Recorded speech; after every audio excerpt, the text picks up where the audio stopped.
Today, we turn our attention to a story of shifting alliances that connects two very different parts of our world. First, let us look at the vast country of Russia. It is the largest country on Earth by land area, stretching all the way across Eastern Europe and Northern Asia.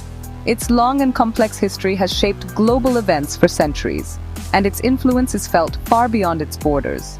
Moscow, its capital, is a center of power and politics, from where decisions ripple out across the continents, reaching places one might not immediately expect. Russia's sheer size and resources mean that its foreign policy choices have significant weight and can alter international dynamics. Now, let's travel south to the heart of West Africa, to the nation of Mali. Mali is a large, landlocked country, meaning it has no direct access to the sea. Its landscape is dominated by the vast Sahara Desert in the north and the fertile lands around the Niger River in the south. Mali has a rich and ancient history, once home to great empires that were centers of trade, culture, and learning. Today, however, it faces many modern challenges, including economic difficulties and serious security threats from various armed groups. Its capital, Bamako, is a bustling city where the hopes and struggles of its people are most visible. Welcome to Adare Africa. Thanks for watching. On a map, Russia and Mali appear worlds apart, separated by thousands of kilometers, different climates, and distinct cultures. Russia is a cold, northern giant, while Mali is a hot Sahelian nation. One might wonder what could possibly bring these two countries together in a close partnership. The answer lies not in geography, but in the complex world of international politics and shared interests. In recent years, the distance between Moscow and Bamako has shrunk dramatically, not physically, but diplomatically, as their governments have found common ground and forged a strong strategic relationship that is reshaping the political landscape of West Africa. This growing connection is a perfect example of how our modern world works. Global politics are like a complex dance where partners can change and new relationships can form unexpectedly. The story of Russia and Mali shows us that geography is no longer the most important factor in determining who a country's friends are. Instead, it is about shared goals, mutual needs, and the pursuit of national interests. Understanding this particular diplomatic tango helps us see the bigger picture of how power and influence are shifting around the globe, creating new alliances and challenges for the international community to navigate. At the heart of any international relationship are the leaders who guide their nations. The bond between Mali and Russia has been significantly strengthened through direct communication between their presidents. The leaders of both countries have engaged in numerous telephone calls and meetings, discussing matters of great importance. These conversations are not just simple greetings, they are strategic discussions about security, economic cooperation, and their shared vision for the world. When presidents speak directly, it sends a powerful message to everyone, both at home and abroad, that the relationship between their countries is a top priority and is being managed at the very highest level of government. These high-level talks are a clear signal of a deepening diplomatic alignment.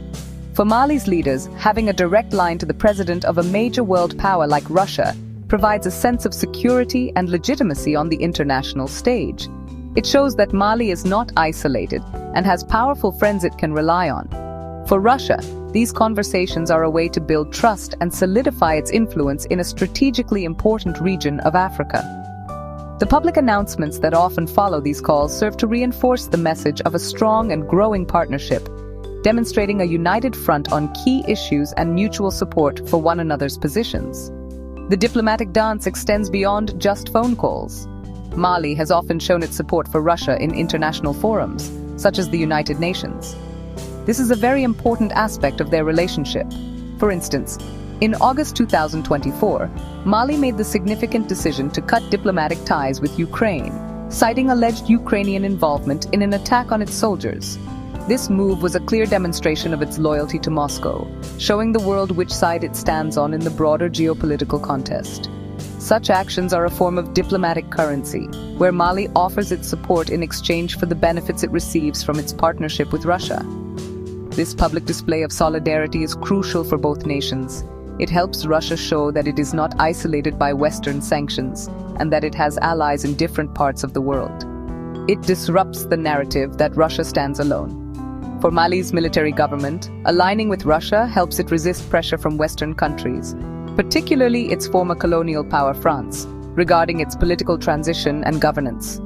This diplomatic tango allows both countries to pursue their objectives, creating a partnership that is built on a foundation of mutual political and strategic benefit, carefully choreographed through a series of phone calls, meetings, and public declarations of support.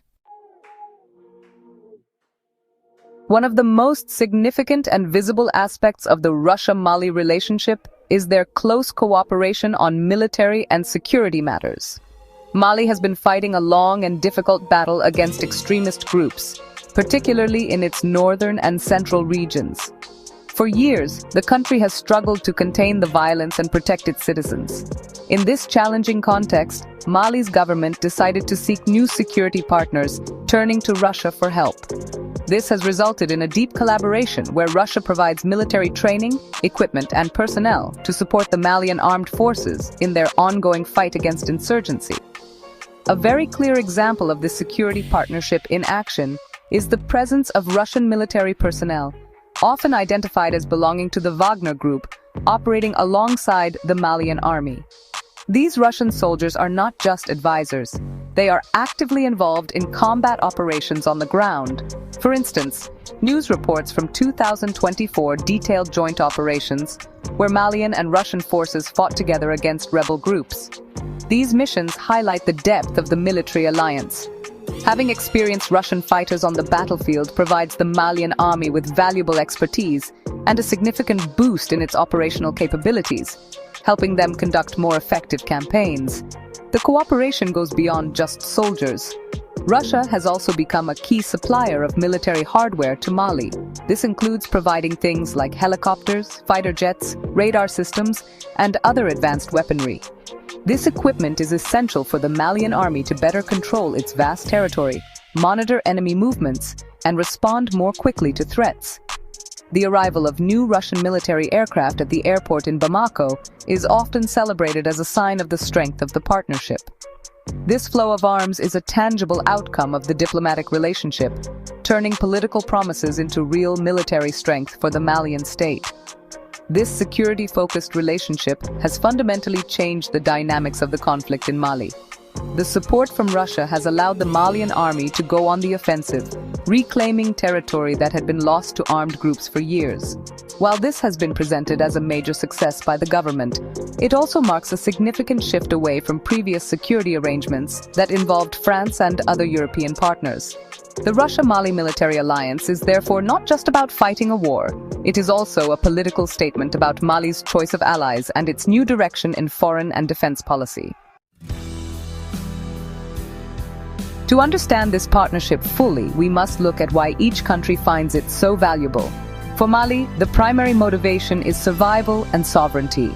The government felt that its previous international partners, particularly France, were not effective enough in helping to defeat the long-running insurgency. Turning to Russia was a way to find a new, more decisive partner who was willing to provide direct military support with fewer conditions attached. Mali's leaders want to strengthen their army, secure their country, and assert their independence from Western influence. In Russia, they found a partner willing to help them achieve these goals. For Russia, the motives are geopolitical. By building a strong alliance with Mali and with neighboring countries like Niger and Burkina Faso, Russia gains a significant foothold in the Sahel region of Africa. This is a strategically important area that was traditionally under French and Western influence. By stepping in as France and other partners have withdrawn, Russia can expand its global influence, challenge its Western rivals, and gain access to potential economic resources. Being a key player in Africa demonstrates that Russia is a global power with friends all over the world, which is a very important message for Moscow to send. However, this new alliance has real and direct consequences for the people of Mali. On one hand, some citizens feel a renewed sense of national pride and hope. They see the army making gains against insurgents and feel that the government is finally taking a strong stand for the country's sovereignty. The presence of a powerful ally like Russia can make people feel safer and more optimistic about the future. They may see this partnership as the best path toward achieving long-awaited peace and stability after years of conflict and uncertainty that have deeply affected their daily existence. Ultimately, the story of Mali and Russia is a lesson in the importance of international cooperation, but it also highlights its complexity. This is Adare Africa. Thanks for watching. Partnerships between countries can provide critical support, helping nations face enormous challenges like insecurity. However, these alliances also have broader implications, shifting regional power balances and affecting the lives of ordinary people in profound ways. The relationship shows that in our interconnected world, the decisions made in one capital can have powerful ripple effects thousands of kilometers away. The success of any such partnership will always be measured by whether it brings lasting peace, stability, and prosperity to the people